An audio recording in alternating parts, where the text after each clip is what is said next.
ODD and ADHD. Now, both those conditions can co-occur very often, actually, because there's various traits, characteristics, symptoms, whatever you want to use to try and explain different aspects of the conditions that kind of underlie each other, or are very, very similar, or affect one another. Now, ultimately, first, let's just explain. ADHD is attention deficit hyperactivity disorder, and ODD is oppositional defiance disorder. Now, I myself have ADHD, but I do not have ODD. However, one of my brothers does have ADHD, autism, and ODD. So I will be talking kind of off some research I've done, as well as some first-hand experience with how he functions in day-to-day life. Right. So now the main part that seems to overlap a lot of the time is the impulsivity and hyperactivity. Now, in ADHD, it's very common, it's like across the board really for people with ADHD to experience some form of impulsivity, lack of attention, or hyperactivity. It's in the title, right? Attention deficit hyperactivity disorder. So now the hyperactivity is not to say like you're talking a million miles an hour and bouncing all the balls to your feet, you're like a child, you know, hyped up on sugar. It can present in a very obvious physical way like that, or perhaps if you're really interested in something, you get stuck into talking about it to someone who's interested in listening, then you can talk a million miles an hour. I do that sometimes. But it can also present a little bit more subtly, almost like a twitch, or like electricity is running through you and you're bouncing a pen on the table non-stop and absent-mindedly, or your leg just starts bouncing up and down and you can't stop it. You've got to release that energy in some way before it gets released all at once. But now that's kind of hyperactivity that you'll see in people with ADHD. But there's also the impulsivity side of it, which usually is motivated by like a need for immediate satisfaction. People with ADHD really struggle a lot of the time with long-term goals or like rewards at the end of a long-term process of work, for example. It's like they want something now. It's like if there's going to be a form of satisfaction or reward that they're looking toward, it's got to be now. It's like almost like a form of impatience. Now, that sounds perhaps a bit spoilt to people who can't understand it, but it's not like you feel you expect to have it now, you feel like you deserve it now. It's just like you put in the work, you put in the effort, but you can't comprehend or fixate your attention on the long term. You can only do it on the short term. That's the best way I think I can put into words, at least in my experience. If anyone else has anything else to say on that, put it in the comment section. Now, because of that, that's where the impulsivity comes in. A lot of people with ADHD will react to something impulsively, very impulsively, without giving it a second thought. Because of that, they want the end result now. Now, those sides of ADHD can have a huge effect on the behaviors exhibited in ODD, because people with ODD really struggle with impulsivity and emotional regulation. So that leads a lot of the time to, if they feel like they're being pressured by someone with authority or demand is being placed on them, even if it's something basic, it's not a big issue to handle. For most people, be like, oh yeah, sure, I'll do that for you. For them, it'll be like, no, why do I have to do that for you? And they expect an answer. So because of that side, it can lead to like extreme outbursts sometimes, or even tantrum-like behavior because the emotional dysregulation, and also because the impulsivity of ADHD kind of exacerbating some symptoms of ODD that will then present in their behavior and their reaction towards things.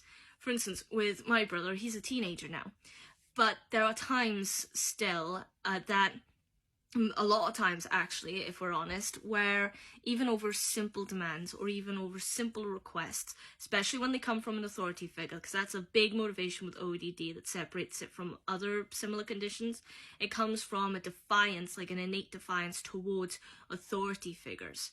So a lot of the time. And so older sibling, myself, would be an authority figure, parents would be an authority figure, but grandparents as well.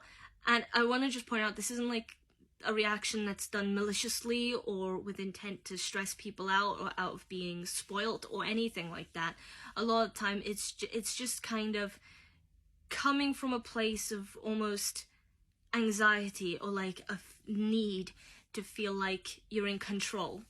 So of essentially a situation that perhaps you find overwhelming. So in his case, it'll be like something will be asked of him or something expected of him, let's say homework, and if he doesn't want to do it right now, he will not do it. He'll adamantly refuse. You need to give him a reason to, and then it can lead to overstimulation, to a lot of stress very quickly, even if no one's raising their voice or anything, right? And it can lead to severe outbursts of tantrum-like behavior. And he's a teenager, so perhaps you'd expect someone to have grown out of it, but it's not that easy for someone with certain behavioral problems.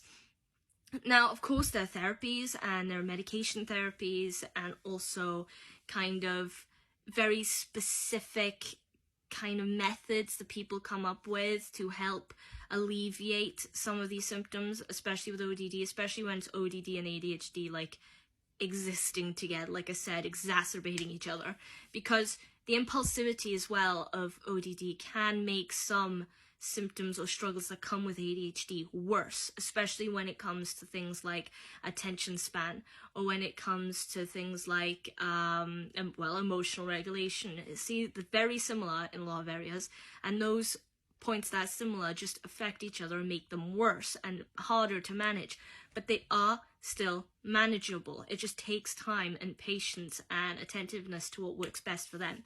So with him, calm tones are usually best. A lot of the time, I think when he was younger, it was a case of, when it came to things they needed to do, it'd be like, right, if you do this, then you get this. But then trying to also work that out of him as he got older, so it wasn't always a reward system, it wasn't just do this, so then you get something. Because sometimes you might have to do something and get nothing in return. So, essentially, it's complicated, right? Because it works person to person, different methods. And for him, it works calm tones.